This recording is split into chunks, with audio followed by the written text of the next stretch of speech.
Que Dieu vous bénisse. Nous sommes à Clinicos et Clinicos de ce jour voudrait vous permettre de commencer avec un verset biblique. Il s'agit de Proverbe 28, verset 1 qui dit: Le méchant prend la fuite sans qu'on le poursuive. Le juste a de l'assurance comme un jeune lion. Je veux décréter que tout méchant dans votre vie prenne la fuite sans qu'on le poursuive. Tous ceux qui vous font obstacle, tous ceux qui vous font ombrage, tous ceux qui vous font de l'ombre, devrais-je dire, ils dégagent de votre chemin au nom suprême de Jésus-Christ. Tous ceux qui constituent une source de blocage pour vos vies, pour vos projets, pour vos affaires, pour votre foyer, pour la vie de vos enfants, pour votre santé, pour votre ministère, je veux déclarer que tous ces méchants-là soient dégagés de votre chemin au nom suprême de Jésus-Christ de Nazareth. Amen.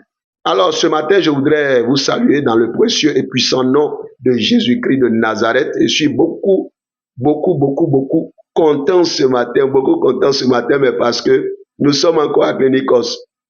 Alors pour les amis de Clinicos, ce matin, je voudrais encore remercier quelques-uns, remercier ce matin Dr Marius Kwasi. Je voudrais remercier également Dr Alpha Omega. Je voudrais remercier également Dr Labré Apollinaire. Je voudrais ce matin remercier également Fatmata Soro Toku, que Dieu te bénisse, grande dame. Je voudrais remercier Ignace Kangou, remercier la révérende Marie-Agnès Reynaldo. Je voudrais ce matin remercier la révérende Bobby Rosalie, que Dieu te bénisse. Je voudrais remercier Bonnie Isidore Yapi, que Dieu te bénisse. Remercier Mariette Kwasi. Remercier la servante de Dieu Christiane Belli, que Dieu te bénisse. Je voudrais remercier Kwame Memel, que Dieu te bénisse. Remercier le révérend Mario Awi, remercier l'évangéliste Amos Goué, remercier également Elidan Junior, remercier Saturnin, ministre du Christ, Karine Christelle Léglé, que Dieu te bénisse. Je voudrais remercier Espoir Joël Oussou, que Dieu te bénisse. Remercier Sandrine Ngoran, que Dieu te bénisse, cher ami. Remercier le prophète Tedje, bienvenue. Que Dieu te bénisse. Remercier l'évangéliste Étienne Saï, l'apôtre Jean-Claude Bossagnon. Remercier également Hervé Seri, Emma Gertrude Ladji et Juliette Gomis, sans oublier Odilon Wakou et Natacha Diagnini. Que Dieu vous bénisse. Ce matin, nous avons un cas pratique, celui d'Alexise. Alexise n'est pas content, mais parce qu'elle dit que son pasteur l'a emmené à aider quelqu'un qu'elle n'aime pas. Vous voyez, quelqu'un qu'elle n'aime pas, son pasteur l'a aidé quelqu'un qu'elle n'aime pas. Alors, pour l'histoire, c'est que Alexis dit que sa mère l'a eu très jeune et sa mère était étudiante lorsqu'elle vivait avec son frère, qui est l'oncle d'Alexis. Et son frère s'occupait d'elle. Son frère s'occupait de la mère d'Alexis. Et étudiante, la mère d'Alexis contracte une grossesse. Mais son grand frère lui défendait de rencontrer ce jeune étudiant qui l'avait mise enceinte. Et donc, il s'est fâché et avec la grossesse, il l'a renvoyée nuitamment de chez lui. Lorsqu'elle partait, parce qu'elle n'avait personne d'autre à part son frère, mais lorsqu'elle partait dans la nuit, elle a été agressée dans une maison inachevée où on l'a retrouvée quelques jours décédée. L'église où elle partait, l'église qu'elle fréquentait, s'est chargée de sa fille Alexis. L'église a donc recueilli Alexis. L'église a scolarisé Alexis. L'église lui a donné un toit. L'église s'est occupée d'elle, en un mot. Et elle est donc restée en contact avec son pasteur. Et le pasteur, il y a quelque temps, a demandé qu'on aide quelqu'un qui est dans le besoin. Alexis dit qu'elle ne savait pas que c'était cet oncle-là, parce qu'il y a très longtemps qu'elle n'a plus vu cet oncle depuis qu'elle est restée à l'église. l'oncle ne l'a plus vu. Mais le pasteur continuait d'avoir un contact avec cet oncle-là, frère à sa maman. Et donc, elle s'est engagée à aider ce nécessiteux qu'elle ne connaît pas, ce nécessiteux mystérieux. Et elle a apporté et elle apporte l'aide régulièrement. Mais elle a découvert dernièrement, lorsqu'il était question du compte rendu du département des relations d'aide et du social, qu'il s'agissait de son oncle qui a fait du mal à sa mère. Elle dit là, elle est entrée vraiment dans une colère indescriptible et elle en veut à son pasteur et elle déteste vraiment cet oncle-là. Donc voilà l'histoire. Alors, Alexis, je voudrais simplement dire que dans ta situation, c'est vrai, tu as des raisons d'être en colère. Tu as des raisons d'avoir mal, mais parce que tu as le souvenir d'un oncle qui a livré sa sœur presque à la mort. Mais je voudrais dire que ta perception des choses peut avoir une faille quelque part. Et c'est pourquoi à chaque fois que vous analysez, il faut savoir qu'il peut y avoir quand même une marge d'erreur dans votre analyse.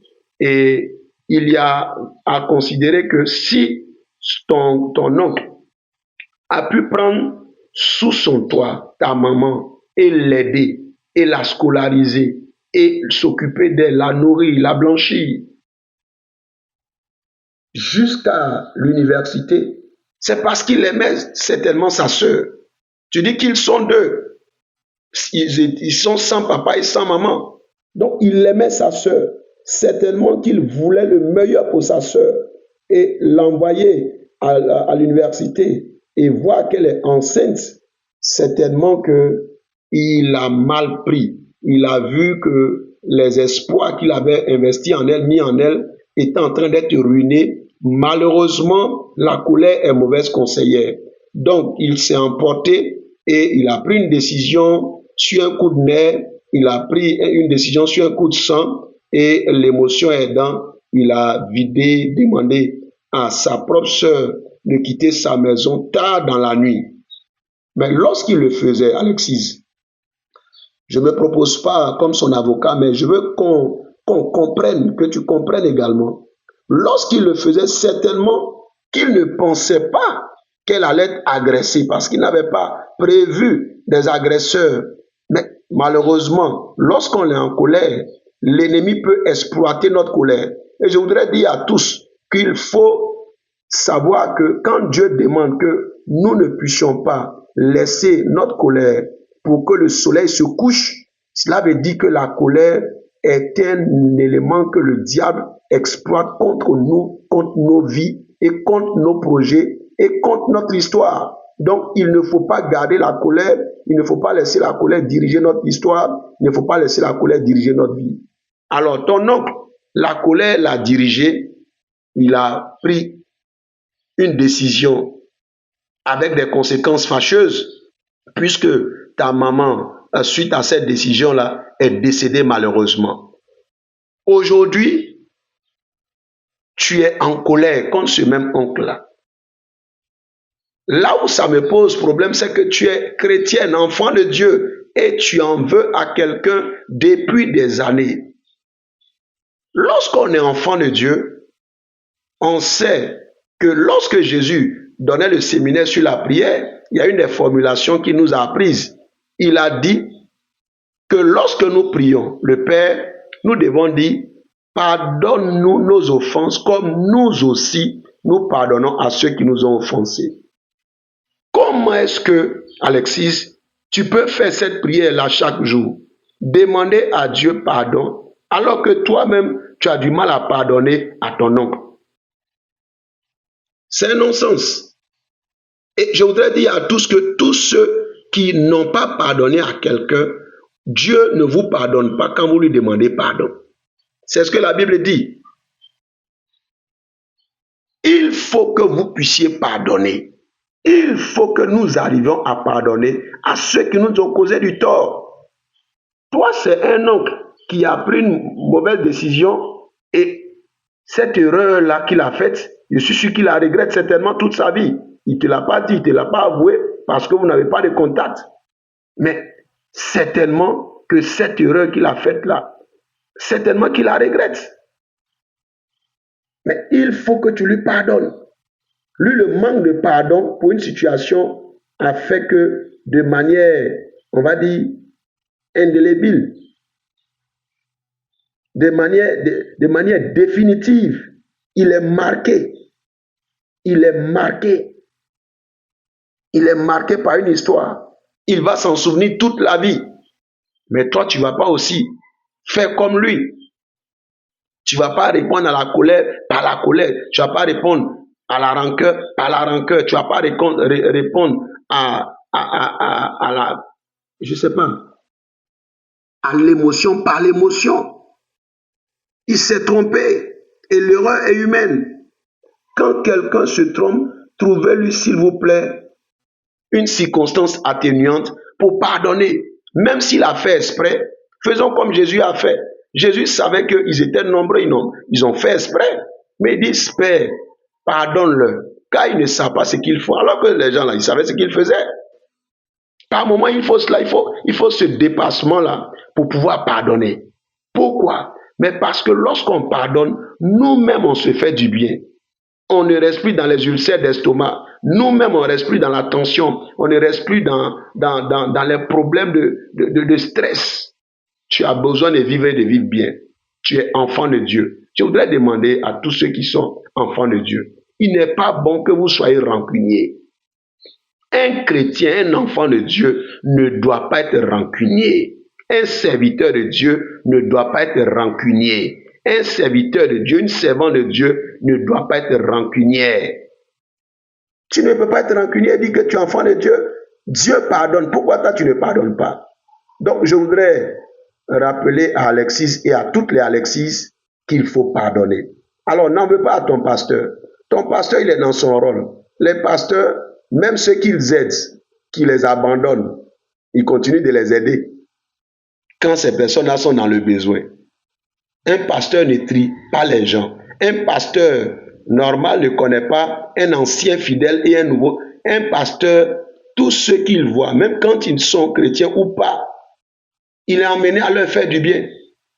C'est son sacerdoce. C'est à ça qu'il est appelé, c'est sa vocation. Donc, le service sacré de Dieu pour lui, là, c'est ça. Donc, tu ne peux pas lui en vouloir.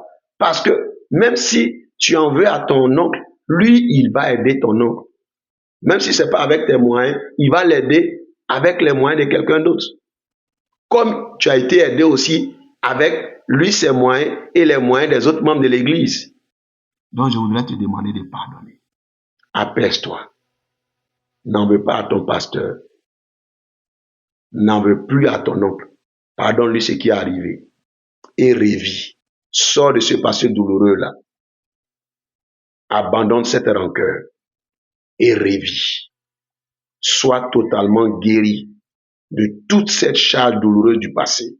Alors je voudrais prier ce matin pour toutes les Alexis, pour toutes ces personnes-là qui ont dans le coin de leur cœur de la colère par rapport à une situation qui est arrivée dans le passé. Vous n'arrivez pas à pardonner, vous n'arrivez pas à laisser tomber. Ce matin, imposez-vous la main.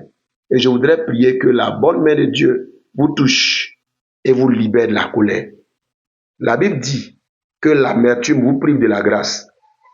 Il faut que tu sortes de l'amertume. Parce qu'il y a des grâces que Dieu envoie dans ta vie. Il ne faut pas que tu manques ces opportunités-là. Donc que Dieu puisse vous guérir, qu'Alexis, tu sois guéri. Pardonne s'il te plaît. Alors, c'en est fini aujourd'hui pour Clinicos. J'ai été très heureux d'être en votre compagnie. Continuez s'il vous plaît de commenter, de liker, de partager et à très bientôt.